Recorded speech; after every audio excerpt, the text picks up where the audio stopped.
Good afternoon, everyone, and welcome to the 30th annual McDonald Lecture in Constitutional Studies. It's hard for all of us to realize that this is actually the 30th anniversary, so we're very, very pleased to see you here. My name is Pat Paradis, and I'm the Executive Director of the Center for Constitutional Studies. And I'd like to begin by acknowledging that we are on Treaty 6, which is traditional land of several First Nations, Métis, and Inuit people, some of whom signed the treaty in 1876. And this is now shared territory and continues to be subject to Treaty 6 expectations, obligations, and use of the land. And in relation to tonight's talk, it's just noteworthy that relationships established between Indigenous people and European settlers predated Confederation and the creation of our Senate.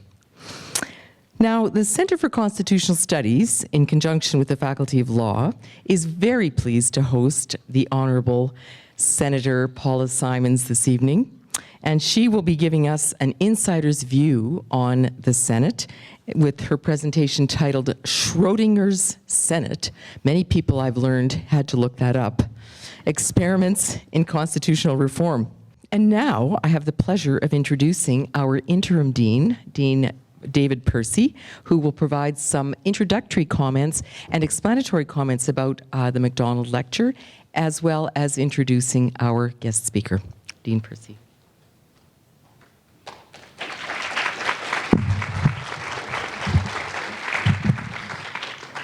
Thank you, Pat. Good evening, ladies and gentlemen, and welcome on behalf of the Faculty of Law to the 30th Annual McDonald Lecture in Constitutional Studies. And I'd like to, in advance, thank the staff of the Center for Constitutional Studies for organizing tonight's lecture and for what has been a very stimulating start to the year with many engaging events. Before I introduce this evening's speaker, I would like to say a few words about the person in whose memory this endowed lecture series exists, the Honourable David McDonald. And the lecture has been a very distinguished series of lectures. The previous speakers have included in the first one Ronald Dworkin from Oxford, and is ranged on commentators, academics from David Frum to former Justice Minister Anne McClellan, to Justice Albie Sachs, for the anti-apartheid lawyer and judge from South Africa.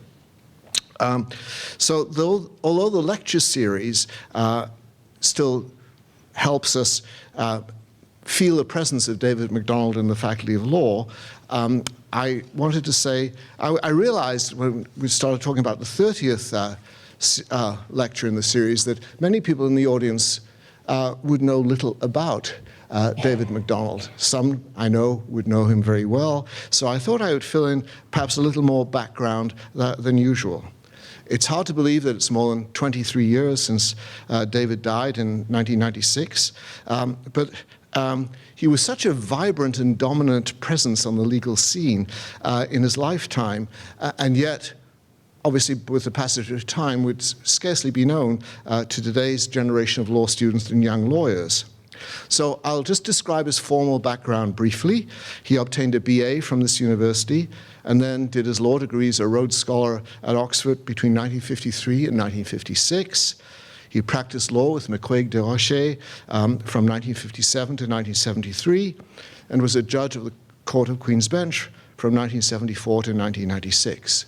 He had just been appointed to the Court of Appeal at the time of his tragically premature death in 1996. But I will not spend any longer on the formal background of David McDonald's career because it conveys so little of the person. Behind the formal achievements was a person who was a great humanist, had a prodigious intellect, and yet he delighted in challenging you, and I think it's fair to say, quite often, in a mischievous and deliberately perverse manner. If there's anything that characterizes David McDonald, it's that feature. When I first met him, he was a very prominent member of the Liberal Party. I well remember a photograph of him just after I arrived in Edmonton in the newspaper showing David resplendent in a seersucker suit, which he wasn't pleased when I said it reminded me of Colonel Saunders, and showing Pierre Elliott Trudeau around Edmonton. In fact, in many ways, he was the Trudeau government's lieutenant in Edmonton. So the close connection with the Liberal Party was important because it made many people suspicious when, in 1977, he was appointed by the government of Canada to head the McDonald inquiry into RCMP wrongdoing. This inquiry dealt with serious allegations of dirty tricks undertaken by the RCMP in order to discredit the sovereigntist movement in Quebec. And the extent of the wrongdoing, as revealed by the inquiry, was enormous. The RCMP admitted to 400 illegal break-ins, to the famous burning of a barn in Quebec, because it was a way to discredit the sovereigntist movement, was to do the violent acts and then attribute them to the sovereigntist movement. They were involved in the theft of PQ membership lists, and anyone whose name was on the PQ membership list was automatically a suspect of wrongdoing. But it was interesting because when David McDonald was appointed to lead this inquiry, because of his long Liberal ties, many thought that he would be not unduly harsh in his criticism of the government. In fact, many people thought he would be Mr. Trudeau's poodle. Well, the result, of course, was quite the opposite. As the Globe and Mail put it, when the inquiry ended, there were bodies everywhere, including the RCMP Security Service. It's the much vaunted branch of the RCMP, which under the McDonald inquiry recommendations was then separated from the RCMP, and that's how the Canadian Security Intelligence Agency, or service rather, was created. So his commission pushed the boundaries of public inquiries in Canada. It examined not only prominent Mounties, cabinet ministers, and even the Prime Minister. It also obtained the release of confidential cabinet documents and only got them through the very politically embarrassing threat of court action to force their production. And this by an inquiry led by a person who was seen as an ardent supporter of the Liberal Party. But candidly, no one who knew David McDonald could be surprised about his principled approach and the fact that his inquiry left no stone unturned, because his commitment to civil liberties was much more important to him than political allegiance. He was a civil libertarian. And the inquiry was so successful that it made David McDonald very unpopular. He was placed into the political wilderness, where he remained for the next 14 years. It explains why it was so late that he was appointed to the Court of Appeal, despite the intellectual capacity which he exhibited.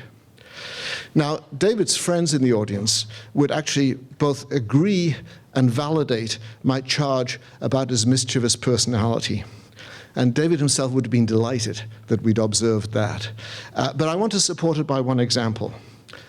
After he left Oxford, David decided to apply to the Canadian Foreign Service. He once told me that by the time he wrote the examination, he'd already decided he did not want to work for the Foreign Service, but he wanted to write the exam just for fun. One of the questions asked the candidates to examine the proposition that the Commonwealth should be a cornerstone of Canadian foreign policy. Perversity. David delighted in writing an essay suggesting the Commonwealth is a relic of empire, a particularly useless organization that should be discarded if Canada was ever to achieve full international political independence. Rather than being dismissed out of hand, David was then invited to Ottawa for an interview. The panel consisted mainly of Quebec members of the Foreign Service with nationalist leanings. They loved him. He was offered a job on the spot, even though he didn't want it, and of course, he took great delight in refusing it. So I think it's a perfect example of his mischievous perversity that he went through that. So David McDonald's death was a tremendous blow to the legal community. Not only is the McDonald lecture a fitting tribute, but he would thoroughly have approved of both the topic and the fact that Senator Paula Simons is giving tonight's lecture. I know that David knew Paula Simons' father, Norman Simons, very well, and I also know that he was a newspaper junkie, so he'd also like Paula's connection with journalism. When he first arrived in Edmonton, when the new editor of the Edmonton Journal first arrived in Edmonton, he immediately met David McDonald. David would have made it his business to meet the new editor of the journal. With typical panache, David went for the jugular immediately. He said, now that the editor was shaping the thoughts and minds of Edmontonians, there was a lecture at the law school which he needed to attend. And on that basis, David brought him to the first McDonald lecture series given by Ronald Dworkin, Regius Professor of Jurisprudence at the University of Oxford. It was impossible to resist an invitation to an event that David thought would be good for you, even if he might not want to go.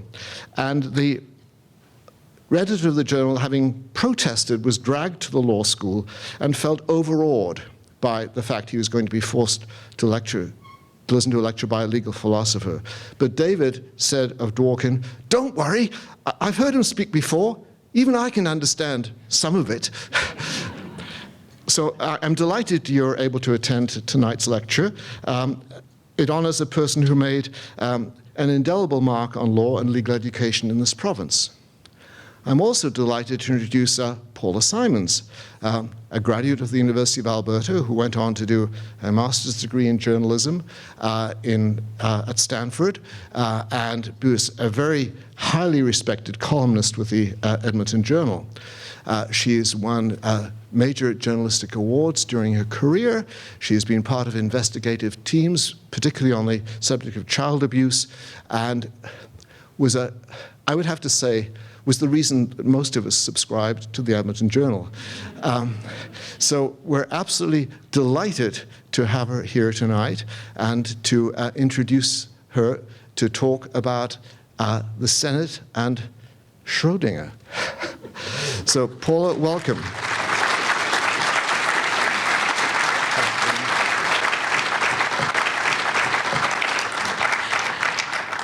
Thank you so much, Dean Percy, for that very kind introduction.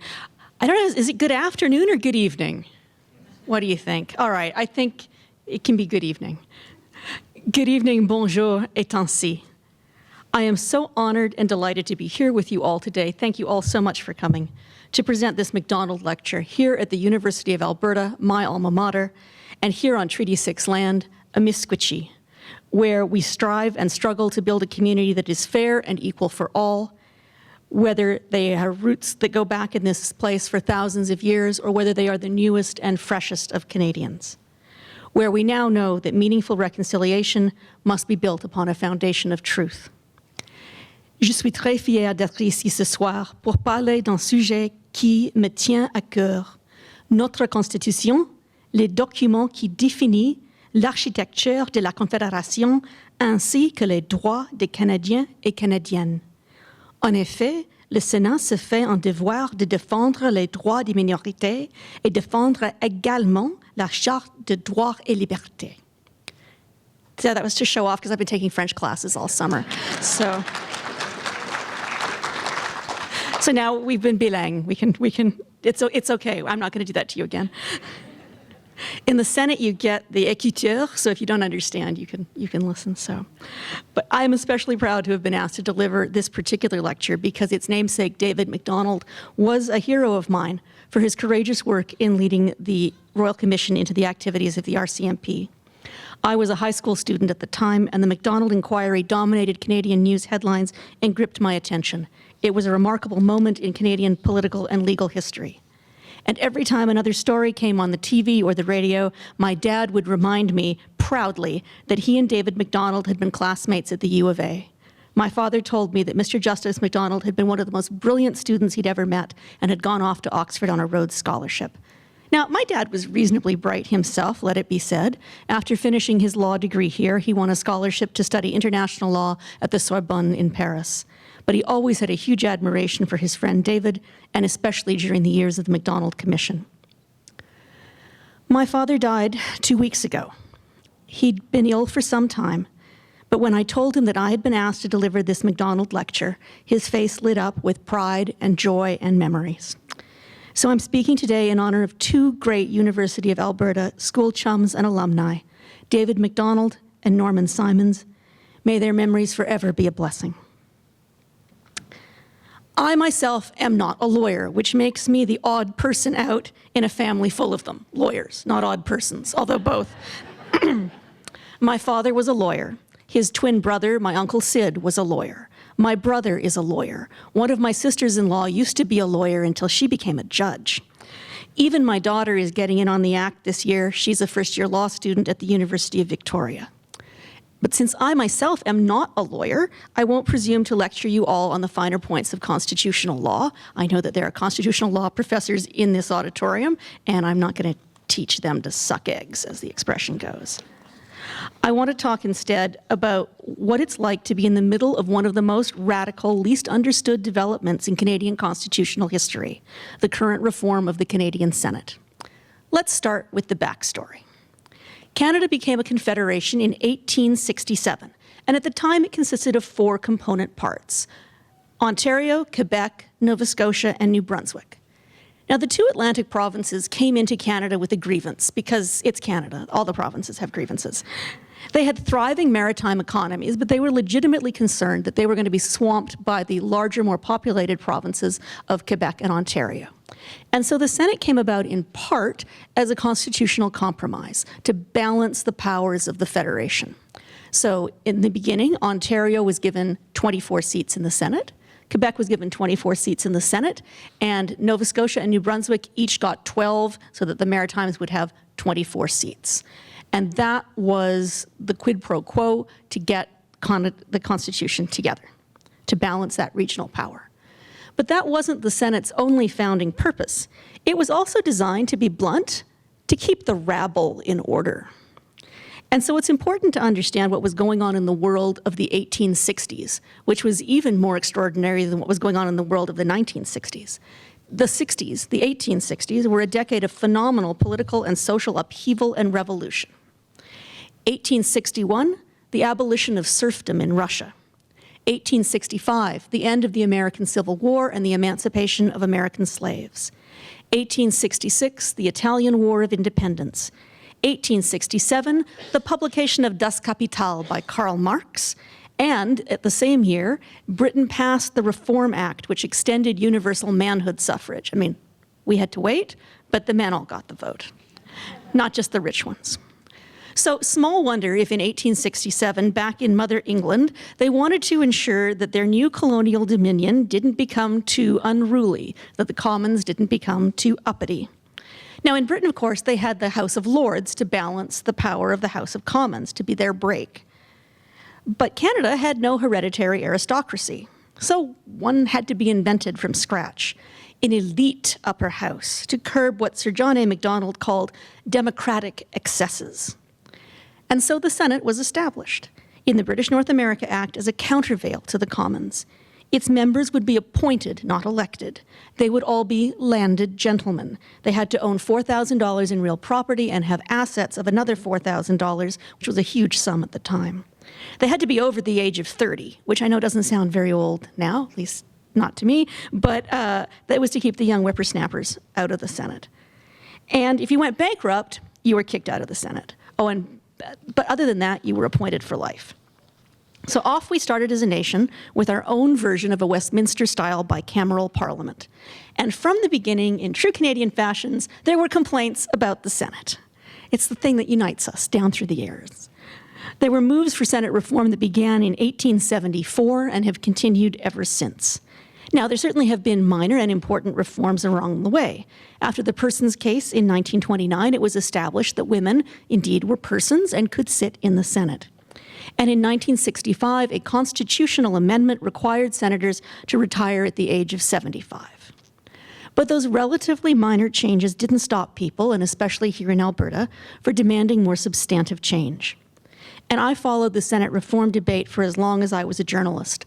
I actually cut my teeth as a journalist at Ted Byfield's Alberta Report magazine.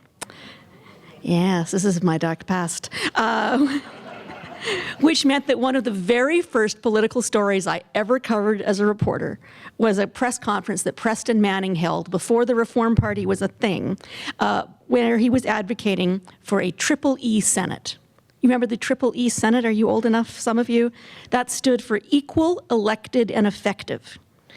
Debates around Senate reform made up a huge part of political discourse through the 1980s and 1990s, whether it was the Reform Party's Triple E model, or the NDP policy of Senate abolition, or Brian Mulroney's failed attempts to reform Senate appointment process through both the Meech Lake and Charlottetown Accords. But with so many different proposed reform models, there was no consensus on what would actually fix the various different problems different people had with the Senate. An unelected, unaccountable chamber of partisan patronage appointees that was intermittently plagued by scandal and which vastly overrepresented Atlantic Canada while vastly underrepresenting Alberta and British Columbia. And even when Alberta started holding elections for so-called senators in waiting, the results were not binding on the federal government. Nor was there any sense about which of the many different Senate reform proposals out there was actually constitutionally and politically practicable. Until Prime Minister Stephen Harper finally took the rather sensible step of asking the Supreme Court of Canada for its opinion in November of 2013. In the Harper government's Supreme Court reference, the court was asked to address a whole series of questions, but let me boil them down to the four main ones. 1.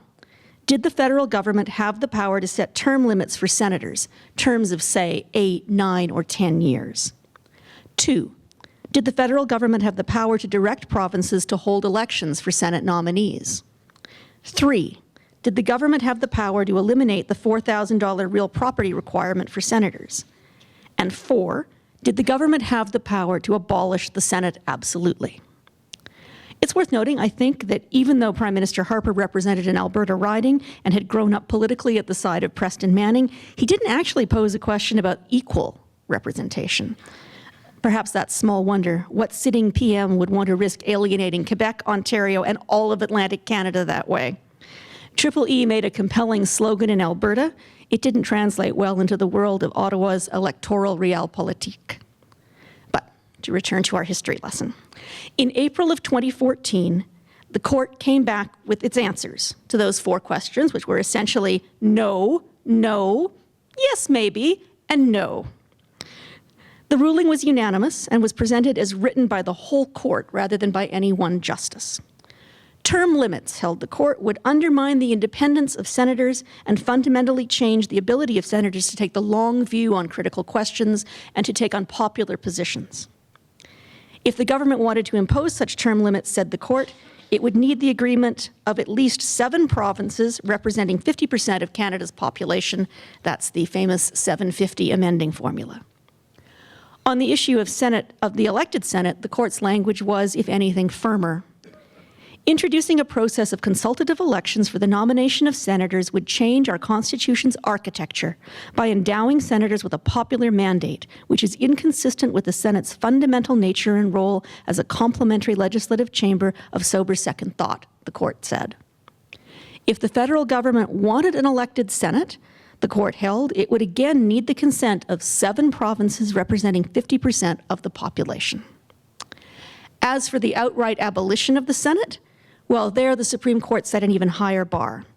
Abolishing the Senate, eliminating the tradition of bicameral government in Canada, the court held, would require the unanimous consent of every province, the House of Commons, and the Senate itself.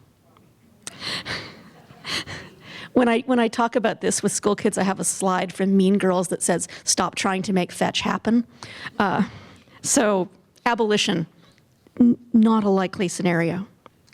The unanimous consent provisions of the 1982 Constitution accord what the court called, quote, the highest level of constitutional protection and entrenchment to the fundamental architecture of Confederation.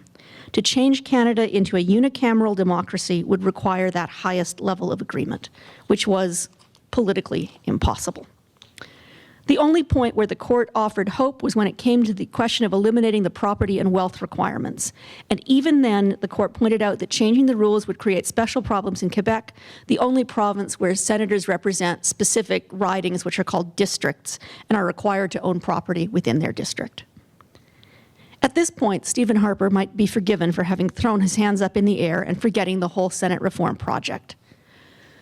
But as Monty Python would say, Senate reform wasn't dead. It was only resting.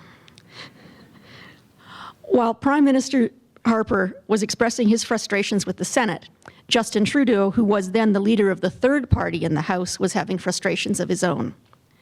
In January of 2014, 2 months after the Harper government sought a Supreme Court reference, and 3 months before the court ruled, Trudeau took the dramatic step of cutting all 32 Liberal senators loose. He ejected them. He informed them, much to the distress and anger of many, that they were no longer part of the Liberal caucus and would no longer be Liberal senators at all. He said he wanted to usher in an era of nonpartisan independent Senate and that there would be no Liberal senators on Senate committees nor any other Liberal representation in the Senate chamber. Given that some of those senators had been Liberals longer than he'd been alive, this didn't go down so well with everybody. But after Mr. Trudeau's surprise come-from-behind victory in the last election, he continued down that path. Once he became Prime Minister, he announced that he would appoint no more Liberal senators. Instead of the old patronage model, Prime Minister Trudeau announced that anyone over the age of 30 with $4,000 in real property and assets could apply online to be a senator. Anybody can apply online to be a senator. The interface is hellacious. That is the first that is the secret first test. If you can figure out how to upload the documents, that's how, I mean, I've had this conversation with other new senators. You know, I owe my brother, the lawyer, a lot, but I think one of the primary things I owed him is he helped me get the documents uploaded. Once you've applied, he then set up what was billed as an independent arm's-length panel of experts who were given the responsibility of vetting Senate applicants and who created very short lists of candidates, which would then be the basis for the Prime Minister's appointments. And incidentally, one of the first people on that first committee, she's moved on from that job now, was Indira Samarasekera, the former president of the University of Alberta. She wasn't on the panel that dealt with my application. She was for the first few rounds. And with that, it seemed as though Prime Minister Trudeau had cut through a constitutional Gordian knot. Leapfrogging over any need for a constitutional amendment, he insulated himself against any possible Senate scandal and gave the Senate a new kind of credibility and independence. Since Mr. Trudeau came to power, he has filled 50 Senate vacancies. That's what happened when Stephen Harper stopped appointing senators. He left a lot of holes. With most of those seats filled under the new system, acting on the recommendation of the Independent Advisory Board for Senate appointments. Indeed, in the last year, the last 12 months, Prime Minister Trudeau has appointed 12 new senators, myself included. Now I'm going to stop and have a drink, so you don't have to listen to me scratchy throat.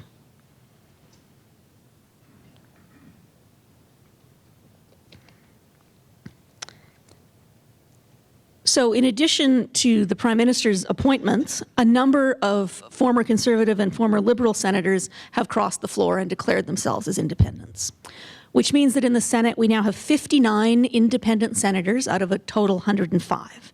And I suspect that number will soon rise to 60 after our newest colleague, Tony Lafreda, is sworn in once Parliament is recalled. So 59, 60 independent senators.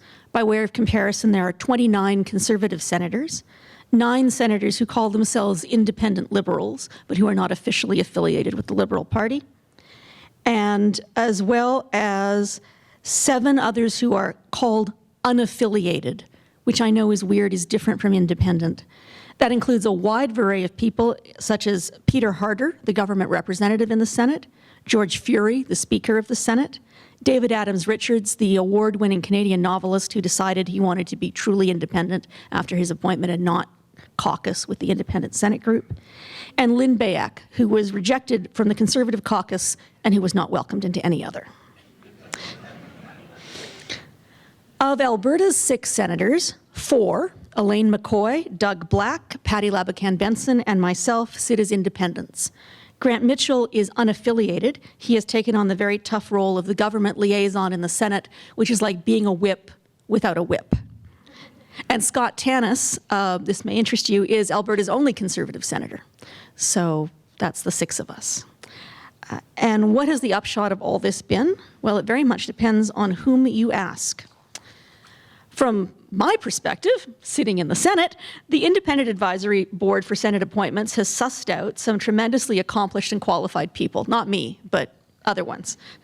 My colleagues in the Independent Senators Group, which we call the ISG for short, include retired judges, former senior civil servants, former municipal and provincial politicians, Indigenous leaders, community activists, academics, physicians, a former commissioner of the RCMP, business leaders, financial wizards, award-winning artists and athletes.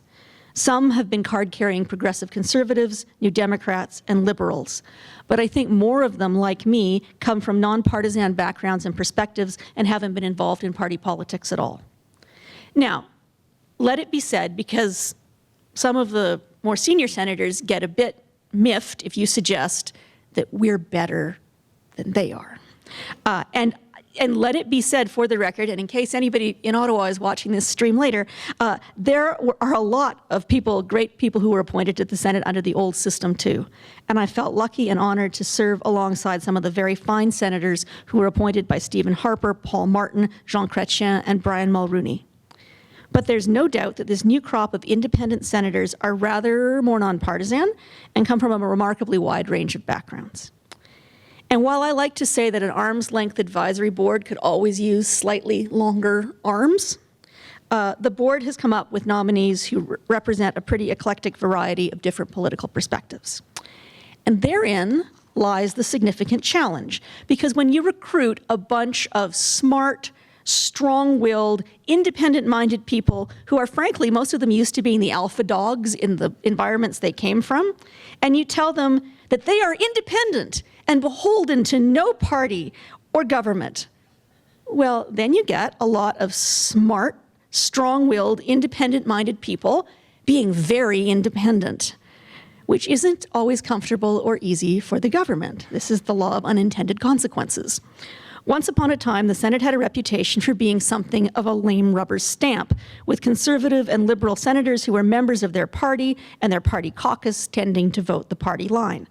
Now, I must say, Alberta has had a long and admirable history of producing strong, maverick senators who didn't toe party lines. But on balance, Liberal and Conservative senators in the past did tend to vote the way their prime ministers told them to. And those days, they are gone. Now, the government has to count every nose and every vote, and we are evolving towards something that is a bit closer to the American system, where a government that wants to pass a bill has to convince and sometimes lobby dozens of individual senators to move legislation along. Those individual senators have much more power than they ever did before. And independent senators who are not whipped and do not vote as a bloc can be hard to herd. I said it's not like herding cats, it's like herding mountain lions. So the government had two close calls in June as this last session of Parliament wound down. The first, which you'll know better here in Alberta, was C-48, the bill that created a moratorium on supertankers loading up with persistent oils at ports along the sensitive northern BC coast. And this was a hugely divisive bill, not just in the country, but in the Senate and among independent senators. I created my own personal mini-constitutional crisis when I voted against the bill in committee. I really upset the apple cart. And in the final vote, C-48 passed by the narrowest of margins, 49 to 46 with one abstention, and only then because the Speaker did something quite unusual and voted with the government just to ensure the bill got through. It was a tense moment in the chamber as that roll call vote went on, I don't have to tell you. Now let it be said, because this apparently needs to be said, for the record, that all 4 of the independent senators from Alberta voted against C-48 that day, despite what you may have read or heard or seen to the contrary. So the fantasy that we somehow betrayed Alberta because 3 of us were appointed, not elected, well, let's just say that's an imaginative theory, because we voted our conscience as Albertans and independently. But the government had a close call on a bill you might not have heard so much about, C-83, which dramatically changes the way solitary confinement or segregation would work in Canada's federal prisons. Now, the government had made these changes in response to court cases in Ontario and British Columbia, which found that Canada's solitary confinement system was unconstitutional. And that seemed a big step forward, that we had legislation that was going to improve our segregation system, where sometimes people get lost, frankly.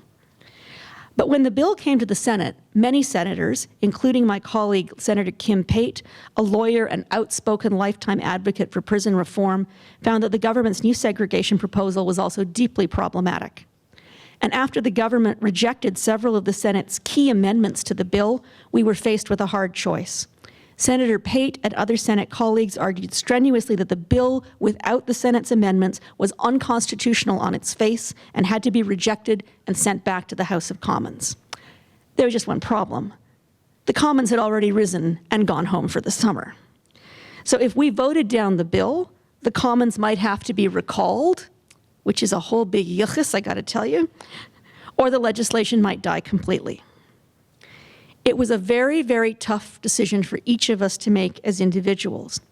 But as the standing roll call vote began, moving through the Senate like a wave at a football game, and we stand and sit and stand and sit, it became very clear that enough independent senators were either going to vote against the bill or abstain, as I eventually did. And the Conservative senators who'd been sitting down, signaling that they were not going to support the bill, they were counting, and as soon as they saw that there weren't going to be enough independent senators to pass the bill, they stood up.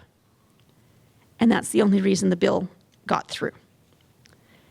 That moment got almost no press coverage, but to me, it was every bit as fascinating a demonstration of the Senate in action as the C-48 vote.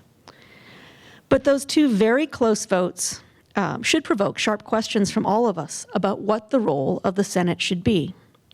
It is our job as senators to hold the government to account, to champion amendments that make bills better, to defend our region, and to defend the Constitution and the Charter of Rights. But traditionally, the Senate has been very conservative, I mean that with a small c, about overturning the will of the elected House. Traditionally, the unelected Senate has always been deferential to the House of Commons. As John A. McDonald put it during the 1865 parliamentary debates on Confederation, and I quote Sir John here, "There is a greater danger of an irreconcilable difference of opinion between two branches of the legislature if the upper be elective, than if it holds its commission from the Crown." McDonald believed that an appointed Senate would be a body of, quote, calmly considering the legislation initiated by the popular branch and preventing any hasty or ill-considered legislation which may come from that body, but it will never set itself in opposition against the deliberate and understood wishes of the people. But how does the balance shift when you have independent and unaffiliated senators acting as free agents who feel that they have a unique moral authority which comes from being nonpartisan? If the independent-dominated Senate becomes more muscular, more interventionist, less reliable to the government, that is, how does that shift the balance of constitutional power? If we in the Senate are too differential to the government, we're accused of being partisan patsies. If we're too assertive in pushing back against flawed legislation, we're accused of being obstructionist. If we can't have an equal Senate or an elected Senate, can we at least have an effective one? What exactly does effective mean in that context? Already, the new Senate has been able to fight for and win far more amendments than in previous parliaments. By way of comparison, this 42nd Parliament, which has just ended, passed 35 of its bills with accepted Senate amendments. In contrast, the 41st Parliament saw only 13 bills amended. And we're not just talking about a couple of decorative amendments either. The Trudeau government ended up accepting 26 Senate amendments to Bill C-45, the Cannabis Act, as well as a record 99 amendments to Bill C-69, the new environmental impact assessment legislation. That seems reasonably effective to me. But what happens if, or should I say when, the Senate and the Commons end up at loggerheads? In the United Kingdom, the House of Lords takes its cue from what is known as the Salisbury Convention, or sometimes the Salisbury Doctrine. named for the 5th Marquess of Salisbury, who was the Conservative leader of the opposition in the House of Lords during the post-war Labour government of Clement Attlee. The Salisbury Convention holds that the unelected Lords should not vote down second or third reading of any bill that has been part of a party's official election platform. In other words, if a government ran and campaigned on the issue and won a mandate on that platform, the Lords should have no right to oppose them putting any such law into practice once it's had that popular franchise. But does the Salisbury Doctrine apply in Canada? We didn't inherit it in 1867 at Confederation. The convention was only fully articulated in 1945, well after Canada was an independent nation. Is it the appropriate test to apply in a country such as Canada, where the Senate has a specific obligation to represent regions, to defend minority rights, and to uphold the Charter of Rights and Freedoms in a way that the British House of Lords does not? There is, frankly, very little agreement or consensus in Ottawa or among actual constitutional scholars about just how much the Salisbury Doctrine should bind us, or whether it serves as a useful model for us to emulate. I sometimes like to tell school groups that the Senate is like a fire extinguisher. Its quasi-veto powers should really only be used in an emergency situation when a law is truly dangerous. But how do we judge when it's time to break the glass? Back in June, as we were struggling to know how to approach Bills C-48 and 83, my brilliant ISG colleague, Andre Pratt, gave a rather remarkable speech in the Senate, grappling with the questions of when and whether it's appropriate for us to insist on amendments that the government refuses to make. At the risk of embarrassing Andre, I could take the liberty of dubbing his arguments the Pratt Doctrine. But perhaps instead, in honor of my Jewish father of blessed memory, I'll call them the 4 questions, even though we're closer to Rosh Hashanah than to Passover. First, is this issue of special importance related to our constitutional role? By which Senator Pratt meant, does it relate to a critical Senate obligation, such as defending the Charter? 2, is the Senate prepared to lead a serious fight and see it to its completion? This, in other words, is less an argument about legal and constitutional niceties and more about whether senators feel strongly enough to have the stomach for a real political battle, whether we're willing to go to the mattresses. 3, could a significant part of public opinion be on our side in a confrontation with the other place? That's what we call the House of Commons, the other place. Note that Senator Pratt didn't ask if the Senate should have a majority opinion on its side. If you're upholding the rights of minorities and standing as a bulwark against majority tyranny, you can't wait to have majority support. It's our vital job as senators to stand up against populist extremism. That's one of the reasons we don't have term limits, so that we have the freedom to defend unpopular views. Senator Pratt's point was more subtle. It's not about having majority support, but about having a substantive or significant support so that we're not jousting at windmills. And finally, this was Andre Pratt's 4th question. Are there realistic prospects of convincing or forcing the government to change its mind? It's the most pragmatic, least philosophical question of the 4. In other words, before we embark on a waiting for Godot theater of the absurd game of endless ping pong, bouncing balls back and forth between the Senate and the other place.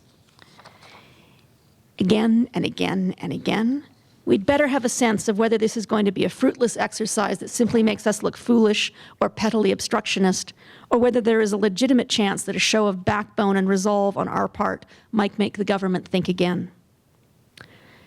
Senator Pratt's 4 questions are a lot less neat and clear-cut than the Salisbury Convention, of course. It's not a black and white template, but it is, I'd suggest, a hard-nosed, real-world rubric to guide us through the challenges ahead. Because while kill the bill looks catchy on a placard or a tweet, we can't have a functional bicameral system where the upper house repeatedly thwarts the will of the elected commons. Nor can we have a system where senators are too cowed or cowardly to stand up and do their duty when the need arises. Finding the balance, that's the hard question. Because there are real challenges ahead for our as yet short-lived independent Senate experiment. Now, I called this talk Schrodinger's Senate, in honor of Schrodinger's cat, the famous physics thought experiment in which a hypothetical cat is both alive or dead until you open the box. This is supposed to be, helping you understand waves and particles. I'm not going to help you understand waves and particles. I'm going to help you understand what happens after October 21st, because that's what I mean by Schrodinger's Senate. Nobody knows what happens to this experiment until all the votes are counted. Andrew Scheer has gone on record saying he would end the independent Senate appointment process and revert to the old partisan patronage model. But it's hard to unscramble the eggs. Should he win, he will inherit a Senate with some 60 independents who've already been pushing back against legislation they think is unconstitutional. If the Conservatives win the House, their Senate colleagues would become the government in the Senate. That's straightforward enough. But who would be Her Majesty's loyal opposition? There are no official Liberal senators left. There are no New Democrat senators either. In a Senate that's still set up foundationally on a two-party model, we have no idea how we will go forward if Conservatives form government. If there's no official opposition, how does the Senate work? We're going to find out if that's outcome one. A fully independent Senate might have to figure out a new way to function without an official opposition. But if you have a Conservative caucus in government in the Senate, leading in the traditional way with the traditional rules and protocols, what happens when there's no one to carry on the traditional role of the Senate opposition party? On the other hand, if Mr. Trudeau were to prevail, the independent Senate experiment would presumably go on more or less as it has been. However, if we end up in a situation where we have a minority or a coalition government where Mr. Trudeau needs the support of another party, such as the New Democrats, who have long called for the total abolition of the Senate, then we could end up with a different scenario yet again. But whatever the outcome of this election, one day we will inevitably have a non-Liberal Prime Minister who may not want an independent Senate. For that matter, even the next Liberal leader might take a long, hard look at how challenging it is to work with an independent Senate and decide to go back to some kind of partisan model that gives the government and the PMO more control. And then there's human nature to be accounted for. If the Conservatives win, some senators who are currently independent might, in theory, cross the floor to sit with the government caucus. How many will want to give up the freedom of being independent to rejoin a whipped caucus, even for the chance of more prestige and power, is an open question. On the other hand, if the Liberals win and the practice of using the arm's-length panel to recruit independent senators continues, I do sometimes wonder how long it will be before the loose fellowship we call the Independent Senators Group fractures and factionalizes, not into traditional political parties, but into other alliances and cliques. Suppose we get to the point one day where we have 105 independent senators. Would we need to find some way to organize ourselves into coalitions and informal caucuses? How long could we stay truly free agents? One of my Conservative colleagues told me, only half in jest, that I was missing out on some of the best parts of being a senator because I wasn't on a team. The Conservatives, he insisted, had far more fun because they considered the job of senator to be a team sport. And that struck me as a really powerful metaphor because I've never really been a big fan of team sports. I'm sorry, I know in the city of the Oilers and the Eskimos that is a terrible and dangerous thing to say. I'm not saying I hate team sports. I certainly don't hate Edmonton's teams. It's just that team sports are not really my jam. Also, as a generation of Edmonton newsroom editors can tell you, taking orders isn't my best skill either. There are 3 of them sitting right here who can testify to that. But politics in Canada and in the Senate has always been a team sport, a game of loyalties and rivalries. The Senate has worked for more than a century with 2 teams, the red team and the blue team, whatever those parties happen to be called. Changing the way senators are appointed doesn't just change the faces in the seats, it disrupts the whole team paradigm, which is hard-baked into our version of the Westminster parliamentary system. It's a profound cultural shift in the way we do governance, a shift not just intellectually, but emotionally. And it's a shift with unanticipated consequences, and one not everybody will want or be able to make. But governing a country is not a game, and especially it isn't a zero-sum game. Now, my Conservative colleague, I call him my frenemy, he'll know who he is, may have had a point. Maybe it's not practicable to have a future Senate with 105 truly independent senators unaccountable to the people and unaccountable to one another. Maybe the human temptation to divide into teams or tribes or clans will prove too hard to fight against. Or maybe we really can evolve towards a Senate that's about consensus and not totaling up wins and losses. A Senate that isn't a place to fight political proxy wars, but a place for free and open debate about the issues that really matter to the future of this country.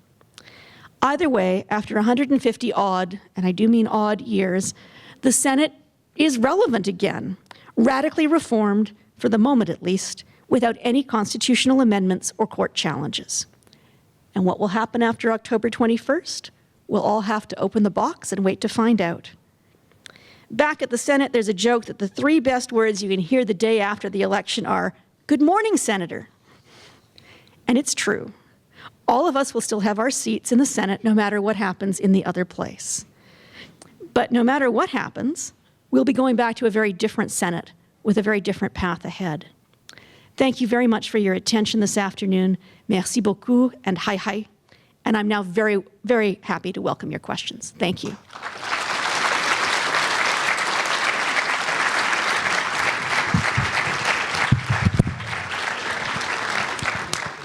And I finished 5 minutes early. Woot! All right, so to ask questions, if you can come to the microphones here, and I'll say what I always used to say when I was a moderator, so you know that this isn't special pleading. If you could please ask a question. I made a speech. The dean made a speech. You get to ask questions. It's a different job.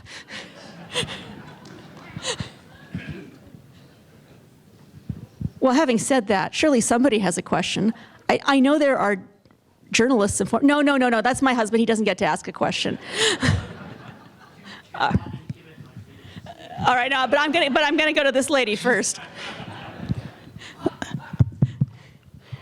Now, was the Senate, as you said, that they are to monitor with the government?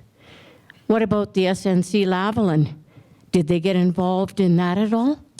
That's a really interesting question because there was a real debate and differences of opinions about whether it was the role of the Senate to oversee something like that, because we look at the policy and not so much the procedures. There were some senators who felt very strongly that the Senate should open its own inquiry. There were other senators who said, we should wait until the ethics commissioner has come back with his report because we don't want to supersede what the ethics commissioner is doing. There were some senators who just thought that this would politicize the Senate going into an election. And then there were senators who argued that what we really needed was an inquiry more broadly into the way the PMO is centralizing power and making more and more calls about governance. And while we were fighting, the Senate ended. So, you know, when we go back, it will be very interesting to see if this is still a live issue. I think there are really important questions to be asked about the role of the Prime Minister's office, the PMO, where power has been centralizing over a series of prime ministerships. And you know, the question is, you know, can we look at a broader question or look at the broader question of, you know, that's the other thing, because Anne McClellan was doing her study into whether or not you should separate the role of the Attorney General from the Justice Minister. Should the Attorney General sit outside of Cabinet? And we didn't want to supersede that either. But I can tell you that there was not consensus on this issue. Now, don't embarrass us. I've outed you as my husband, so this had better be a good question, dear. I'm just wondering, the House of Lords in Britain, I just presume that the Lords themselves don't form into any party that much. Is that not one of the intents of this new reform, to actually make them? That was the intent right from the start, is to make them an independent body. Yeah, I mean, this is a fine question. Good. Okay, you can come home I tonight. hope you'll give me a kiss when you get home.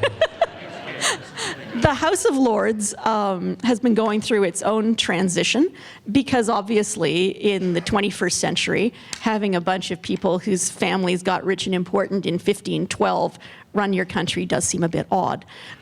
So when Tony Blair was Prime Minister, there was sort of a, how do we call this, a harrowing of the Lords. So they were, weeded out a bit, and they've moved to a new system now that is very much like the system that we've been using in the Senate. In fact, I think we borrowed it from them, of an independent panel making these appointments. But the House of Lords does still have parties, and the House of Lords has its own problem now, because as it's watching everything happen with Brexit, they are a bit like cats in a frying pan trying to figure out what is the appropriate role for the House of Lords as the United Kingdom goes through its own constitutional upheavals. Senator, could you say something about the Senate's role in defending minority rights? And could you give us some examples of that? And which minorities are you referring to? Well, it's the Senate's job to defend minority rights in terms of language rights, and to defend the rights of the people who are enumerated in the Constitution and in the Charter of Rights and Freedoms, and people who are not enumerated but who are analogous to. So that would be the rights of women, the rights of LGBTQ people, the rights of Indigenous rights are their own section of the Constitution, Section 35, the duty to consult. So it's our job to make sure that all of those issues are dealt with. For example, when it came to C-48, my two justifications for voting against the bill were, one, I felt that as an Alberta senator, it's part of my job to defend this region and its regional interests, and I didn't think that C-48 was fair to Alberta. But I also didn't think it was fair to the Nisga'a First Nation, who are at the very northern end of the exclusion zone, and who came to testify to us and said that they're one of the only First Nations in British Columbia that has a modern signed treaty, and that they felt that the bill as written infringed on their treaty rights for economic development. They wanted the opportunity, at least to explore the opportunity, to build a deep water port, and because they're at the very top of the exclusion zone, they argued that they could tank the oil straight out to sea without going down the sensitive coastline. And so that was my justification for voting against the bill. That didn't work, but that was my justification. With C-69, my colleague Mary Jane McCollum, who is a Cree, she's a Cree dentist, actually. She's a Cree community activist from northern Manitoba, and she pushed for and won amendments to C-69 that strengthened protections for Indigenous women. The problem is that if there's a really black and white question, it's easy. Let's imagine 10, 15 years from now, a government comes along and decides to strip gay Canadians of their civil rights. Well, then that's easy. Then you say, no, that is wrong. And the Senate stands up and pushes back against that. The other stuff, it's trickier, right? At what point, it's a bit like the frog in the pot metaphor, right? When you see a really, really egregious violation of the Charter, it's easy to recognize. The things that whittle away are sometimes harder to sense. And that was really the issue we had with C-83. It was a little bit unconstitutional. Was it a lot unconstitutional? We had the same problem when last November, when the government ordered the striking postal workers back to work. Remember they were having rotating strikes, which weren't hugely debilitating, but which were inconvenient, and the government ordered them back. The Supreme Court had ruled that there's a constitutionally protected right to strike, and so we had 2 days of remarkable debate in the Senate over whether or not we were required to honor the government's bill ordering the postal workers back to work, or whether we were required to uphold the charter right to strike. That was not as close a vote as C-48 or C-83, but we made the government wonder for a little bit. Pardon me? Senators get mailed. Get mailed or nailed? Oh, yeah, even senators get mail. Yes, we do. Do you know a secret? If I mail a letter on my Senate letterhead to my office, I don't have to pay any postage. Thank you very much, Senator Simons. You alluded to the sort of populist moment that we appear to be in the West and in many nations. And one of the things that seems to be driving this moment is a distaste for and a reaction against elites and perceived elitism. Now, what could be more elite than a body of august and accomplished people disproportionately from, let's say, to use an old-fashioned phrase, the upper classes of Canadian society, second-guessing, in some cases, the democratically expressed will of the people. Now, I'm not a populist myself, and I can see the attraction of having checks and balances, but one of the rationales that you articulated for having the Senate was the protection of minority rights. And that may have been of critical importance prior to 1982.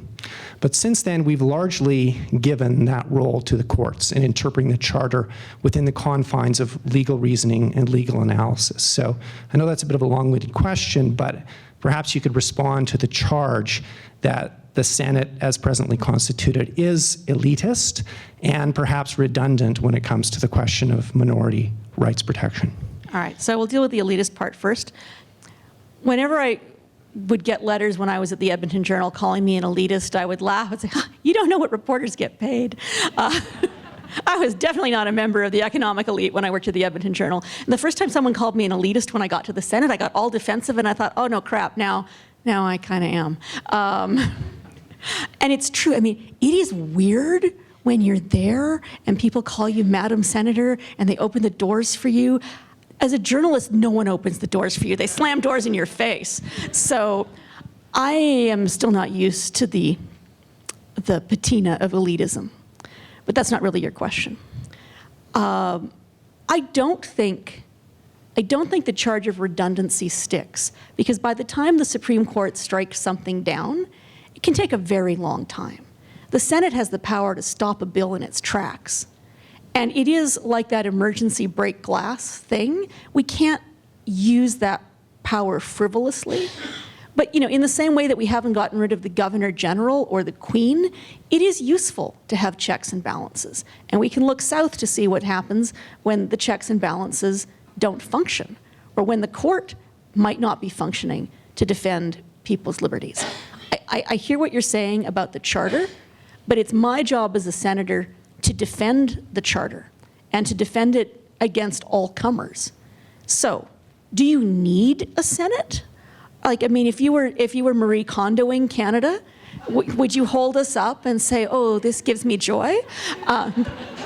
It gives me joy, but if we were starting Canada all over again from scratch, I don't think we'd have a Senate. And I explained, why we have it. It's vestigial to a certain extent. But I think the success of the Senate is that we have evolved from being a smoking club for old, rich, white men. The Senate is much more diverse. I think a lot of my colleagues in there are like me, people who never thought of themselves as members of the elite.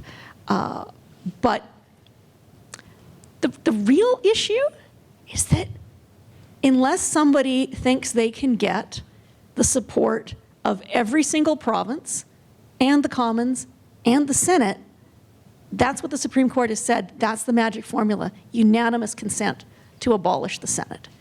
Now, if we behave really badly, if there are a bunch more scandals, if people think that we are abusing our parliamentary powers, I could imagine a scenario by which enough Canadians say, that's enough.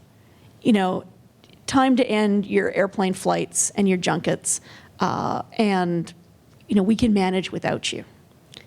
But you have us, you can't get rid of us, so we might as well figure out a way together to make us better.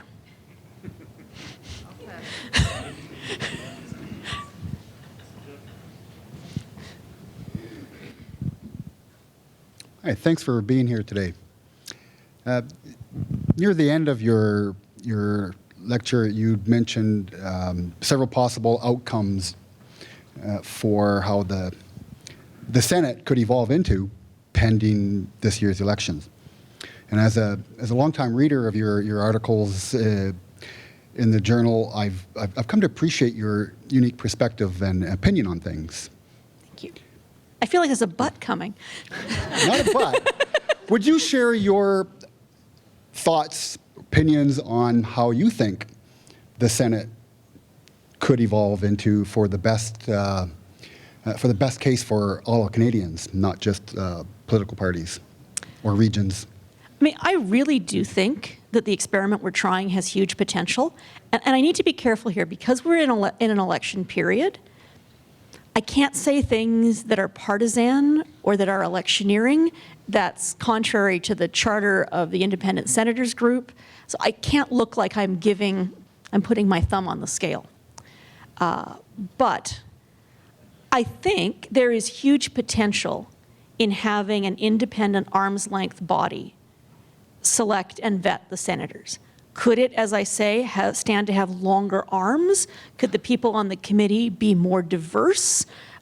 Could we be doing more to encourage a more diverse range of people to apply? I think those would all be hugely helpful.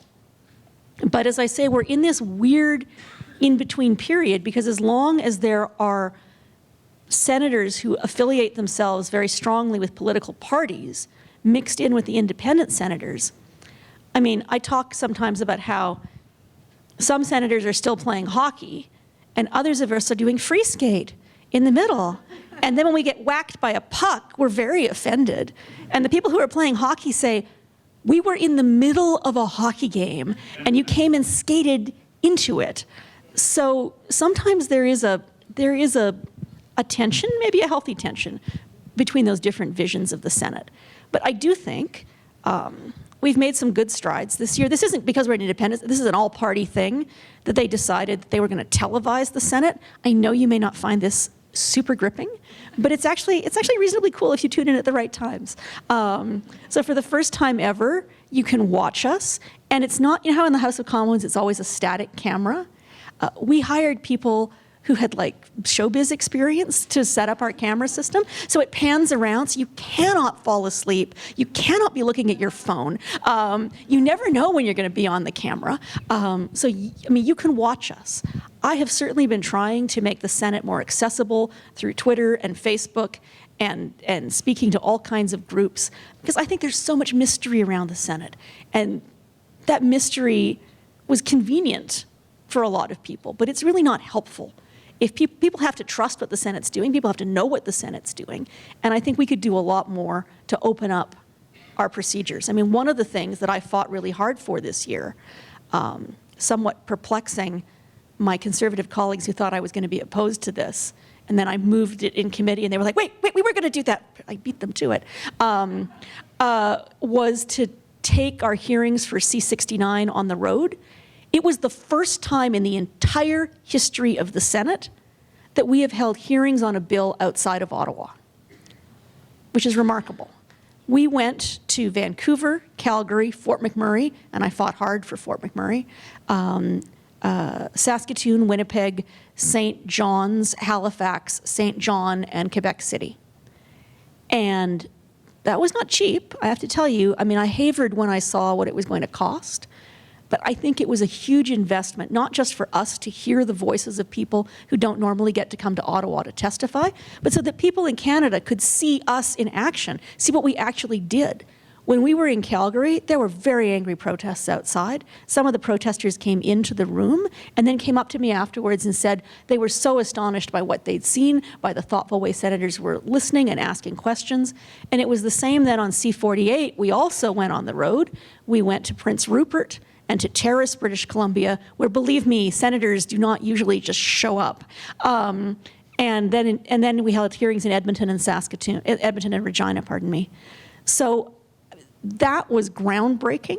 I think if the Senate could do more of that, it might convince people, oh, actually you have a function. You're not just like my grandma's doilies that I can't bear to throw out, but I don't know what to do with them.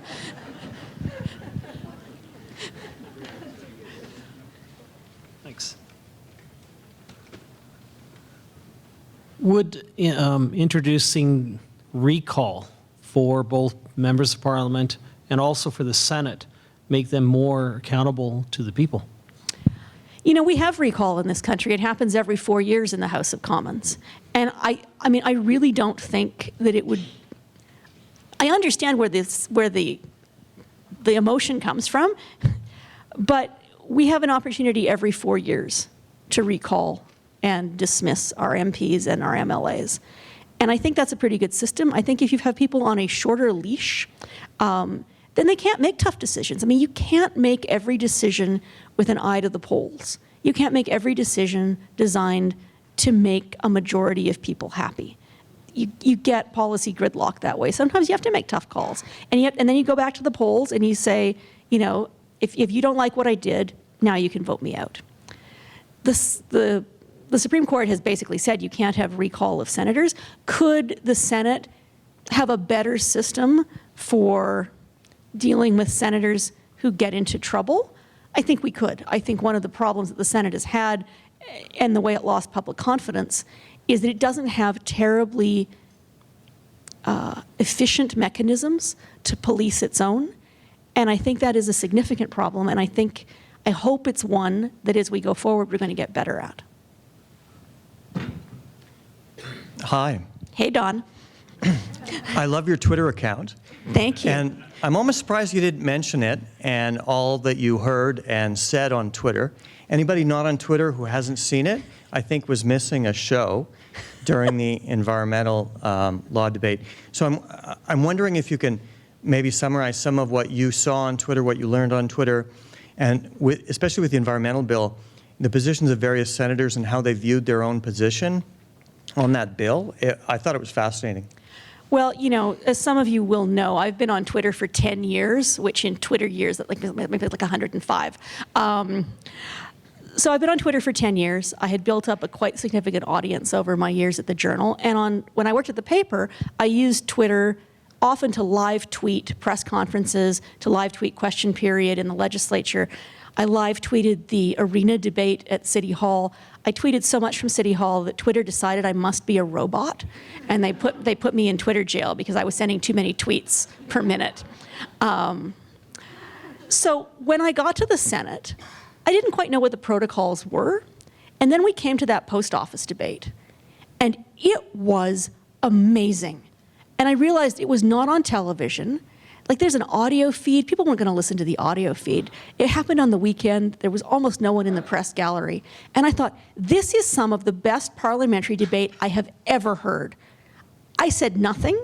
I listened to all of these people who in their previous lives had been constitutional law professors, labor lawyers, union leaders, small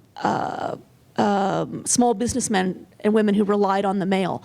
And the quality of the debate was absolutely remarkable. And I say this as someone who has listened to a lot of political debate. And I thought, people have to know what's going on here. This is really interesting. Plus, I knew this was an issue that hits everybody personally. This isn't some, you know, airy-fairy philosophical argument. This is about, are you going to be able to send your Christmas parcels to your grandchildren? Are you going to be able to get, you know, your fruitcake in the mail? Don't mail fruitcake. And so I started live tweeting just as I would have done from the Alberta legislature. And sort of around, like, not a lot of senators are on Twitter, but their staffers were like, what the heck is she doing? And I figured, well, if this is against the rules, someone will tell me. And I've always worked on the theory that it's easier to get forgiveness than permission. And so I just kept on tweeting. And eventually thousands of people were following my live tweets because they wanted to know what was going to happen in the postal debate, and there was no other way to find out. And so I haven't done that for everything, but I have tried to live tweet stuff that I thought was really important and of public interest. I try to do it in as nonpartisan a way as possible. Now, Twitter over the last 10 years has gone from being a kind of fun playhouse where cool kids hung out to a fetid swamp of iniquity. So some of what I hear on Twitter is not very pleasant. I heard lots of calls after the C-48 and C-69 debates for me to be removed from the Senate, calling for my resignation. I was like, guys, I voted against the bill. I know what you heard. I still voted against it. And I had to send people, I had to post like screen captures of the Hansard so they could see the vote because they just wouldn't believe me. But at its best, it allows me to connect with Albertans and with Canadians, to share the information about what's going on in the Senate, and then to hear back from them authentically. Now, there are trolls and there are bots. There's lots of dross there, but if you can swoosh the dross away, there's still some real nuggets of personal connection. I have to say also, during the height of those debates, there were a couple of days. I haven't fully staffed up my office. I have Cynthia. If you ever have to call my office, Cynthia is the bomb. Cynthia is great. But every now and then, Cynthia has to go have lunch or go to the bathroom. I don't actually pen her in there. And so a couple of days, I answered the phones when people were calling to scream about C-48 and C-69. And when I answered the phones myself, they just about, in Yiddish you would say plotzt. They were like, what? Some people hung up. I say, Senator Paula Simons. No, this is the senator herself speaking. Click. Because they'd called to yell at a machine. And there I was. But some people, we had really, really good conversations, and I listened to them, and they felt heard. And I was able to say, okay, this is why I'm doing this and why I'm not doing that. And we didn't always agree at the end of the conversation. But, I mean, if I can't talk to people, what good am I? And so I do try to use Twitter to talk to people. Some of the people on Twitter, I don't know that I've blocked hardly anybody since I became a senator, because I think people have the right to see what I'm tweeting, but the mute button is very wonderful. All right, speaking of the mute button, I'm about to get the hook. And there are snacks in the lobby.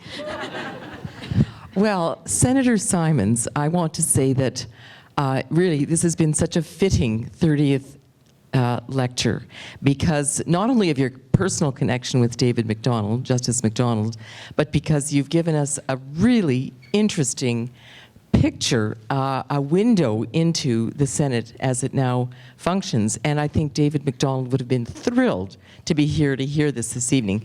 So thank you for the history lesson, for the very candid description and thoughtful description of what is actually going on in the Senate, because I don't think many of us have actually known how this is working. So this was very, very useful. And also for giving us really a lot of food for thought about that Schrödinger moment after the election in October. So we have a very small token of appreciation for you, which we hope you will treasure as a memento of your evening with us. Thank you so much. Thank you.